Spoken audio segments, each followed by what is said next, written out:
स्वागत है आपका समय नाव में। मैं हूं शिवानी राठौर। आज हम बात करने वाले हैं शुभांगना राजे जामनिया जी से, जो धार जिले के कुंजरोद राजे परिवार से ताल्लुक रखती है। इन्होंने विदेश में पढ़ाई के बाद कांग्रेस में आने का फैसला लिया, जिसके बाद से ये लगातार चर्चाओं में बनी हुई हैं। आइए इनसे बात करते हैं।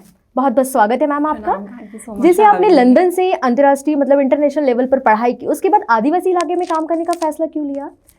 जब मैं लंदन स्कूल ऑफ इकोनॉमिक्स में पढ़ रही थी, तब मुझे ये एहसास हुआ कि असली जो बदलाव है उसकी ज़रूरत सबसे ज़्यादा उधर है जहाँ पे आवाज़ सबसे कम सुनी जाती है। अच्छा। तो हमारे जो आदिवासी क्षेत्र हैं वहाँ पर जितनी अपार संभावनाएं हैं उतनी वहाँ पे उपेक्षा भी है। तो मैंने तब निर्णय लिया कि मैं आदिवासी क्षेत्रों को अपना कर्म क्षेत्र ज़रूर बनाऊं, और जो मेरी शिक्षा है वो एक डिग्री बनकर ना रहे, वो एक बदलाव का माध्यम बने। हाँ, क्योंकि कई बार देखा जाता है आदिवासी इलाकों में इनको निचले स्तर पर भी देखा जाता है, उनको बढ़ाने के लिए भी कई सारी चीज़ें ऐसी होती हैं जिनमें हम जैसे लोग सपोर्ट करते हैं तो वो लोग आगे बढ़ जाते हैं। इस तरह की चीज़ों को लेकर आपने फैसला लिया है। जैसे आपने विदेशों में रहते हुए आपकी सोच में ऐसा कौन सा बदलाव आया जिसने आपको गाँव की मिट्टी से जुड़ने का प्रयास? मेरे जो माता पिता हैं उनने हमेशा से मुझे और मेरी छोटी जो बहन है, हमें अपनी जड़ों से जुड़े रहना सिखाया है। तो जब मैं लंदन में रही, वहाँ रहने के बावजूद भी सादगी और भारतीय संस्कृति मेरे पहचान का एक बड़ा हिस्सा हमेशा बनी रही। और अपने लोगों के लिए काम करने की प्रेरणा कभी भी मुझे बाहर से नहीं मिली, अपने परिवार से मिली है। जो कुंजरोद जामनिया रियासत है उसके जो पूर्वज मेरे रह चुके हैं, वो उन्होंने हमेशा अपने लोगों के लिए और समय आने पर स्वतंत्रता में अंग्रेज़ों के खिलाफ जंग लड़ी, अपनी जान न्यौछावर करी। अच्छा। और मेरे जो दादा साहब हैं स्वर्गीय राजा नरेंद्र सिंह जी, उन्होंने कितने साल अपना दरबार वहाँ पे उनका होता था, जहाँ पे वो ग्रामीण क्षेत्र से जो लोग हैं जिनको समस्याएं होती थी वो लेकर आते थे, उनकी समस्याओं को सुनते थे और समाधान देते थे।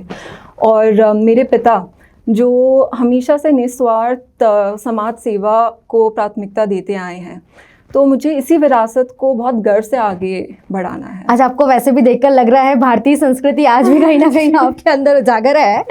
जैसे आपके परिवार से अधिकांश लोग भाजपा की विचारधारा से जुड़े हैं, फिर आपने कांग्रेस में आज तक आने का रास्ता क्यों चुना? मैंने कांग्रेस में अपनी शिक्षा, अनुभव और जो ज़मीनी हकीकतें मैंने देखी हैं उनके आधार पर ये फैसला लिया।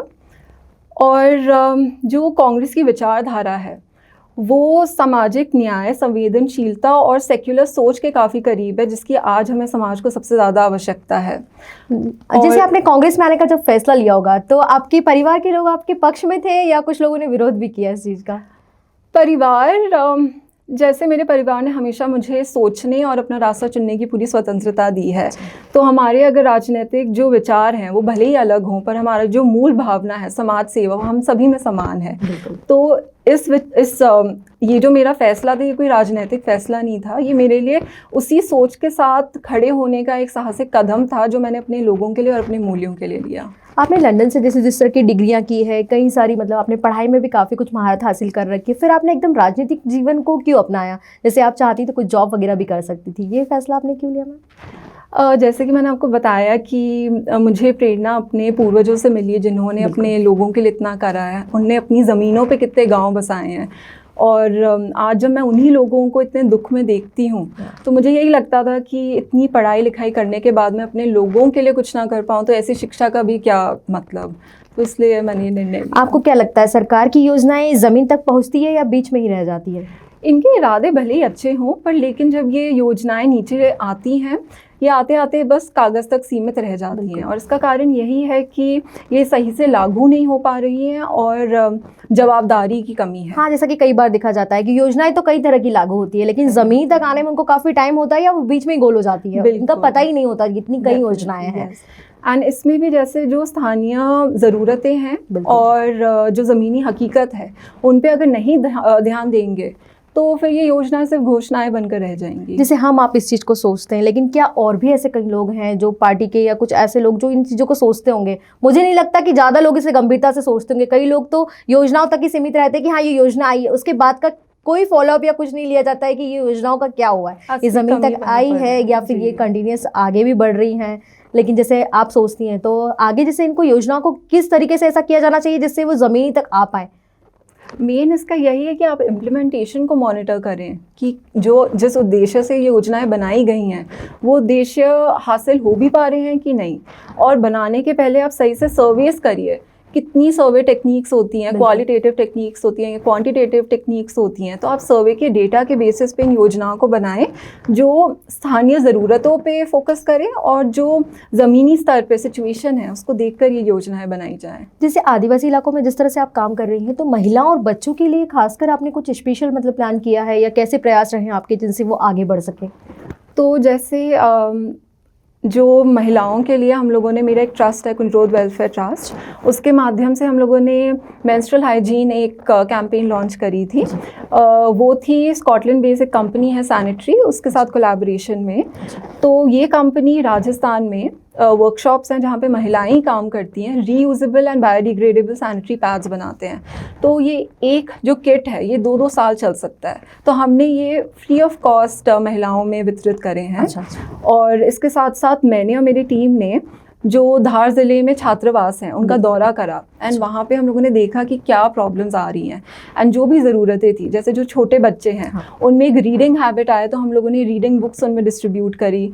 फिर जो बड़े बच्चे हैं जो कम्पिटिटिव एग्जाम्स के लिए तैयारी कर रहे हैं उनको स्टडी मटीरियल दिया, स्टेशनरी दी। हाँ, क्योंकि आदिवासी इलाकों में कई बार ऐसा होता है कि बच्चे पढ़ने की इच्छा रखते हैं लेकिन कहीं ना कहीं आर्थिक मजबूरियाँ उन्हें पीछा कर देती हैं जिसकी वजह से वो पढ़ नहीं पाते हैं। बहुत सारे निचले इलाके ऐसे होते हैं, लेकिन जैसे आपने बहुत अच्छा ये कदम उठाया कि इनको आगे बढ़ाने के आपने प्रयास किए। महिलाओं को भी कहीं ना कहीं मेहनत काफ़ी करनी पड़ती है रोजगार के लिए, बट हो सकता है उनसे ये सारी चीज़ों से उनको भी एक नया आयाम मिले और स्वास्थ्य को भी उनके लाभ मिले किसी चीज़ से, वो सारी चीज़ें हैं। तो इसीलिए आपने ये प्रयास किया है।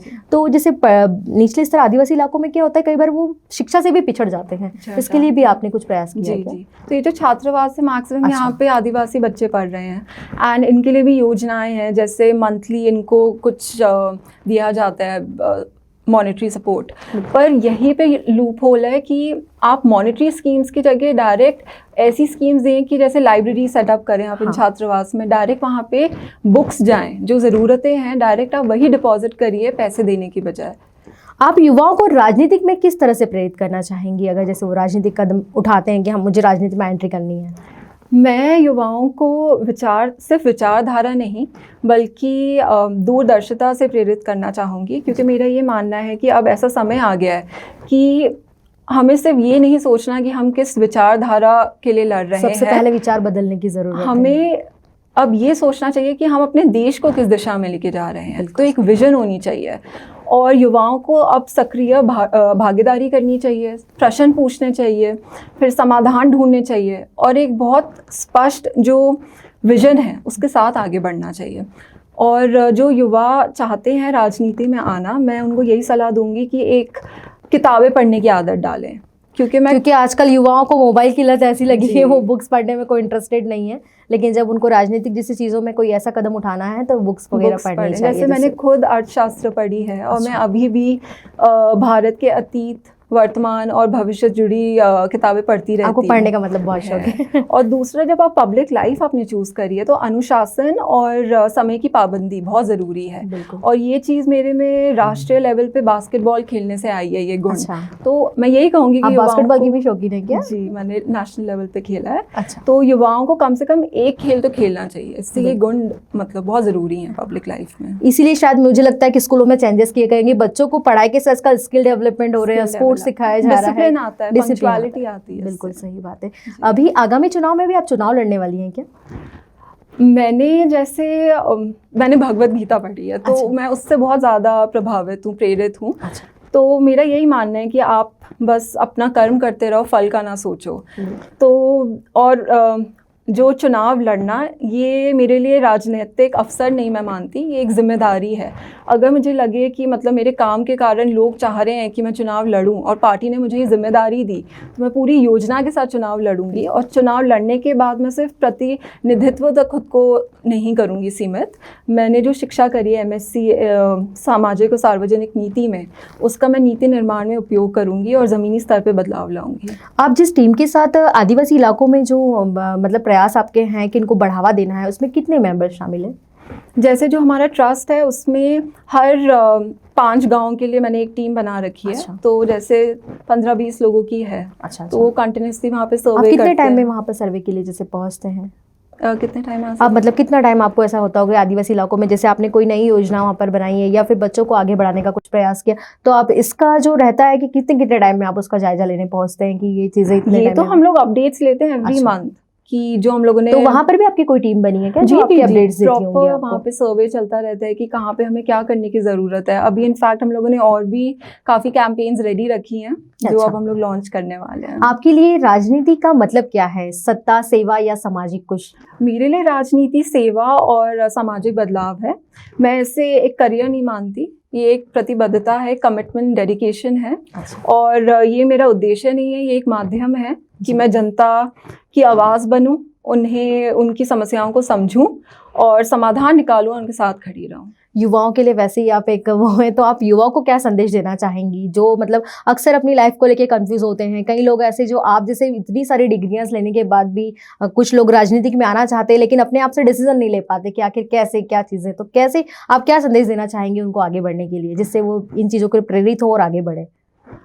मैं उन्हें यही दूंगी एडवाइस एक कि आप एक विजन के साथ आगे बढ़ें। यही जी। मेरा मेन रहता है कि आइडियोलॉजी तो ठीक है, वो इंस्पायर कर सकती है आपके विजन को, पर आप उस आइडियोलॉजी से किस तरह आगे बढ़ना चाहते हैं। जैसे कांग्रेस की मुझे सोशलिस्ट आइडियोलॉजी अच्छी लगी, पर उसके बाद क्या, मैं उसको कैसे इम्प्लीमेंट करूँगी। तो ये मैंने सोचा कि मैं उन योजनाओं पे फोकस करूँगी जो स्वास्थ्य, एजुकेशन, हाउसिंग, फूड सिक्योरिटी पे फोकस करें। अच्छा अच्छा।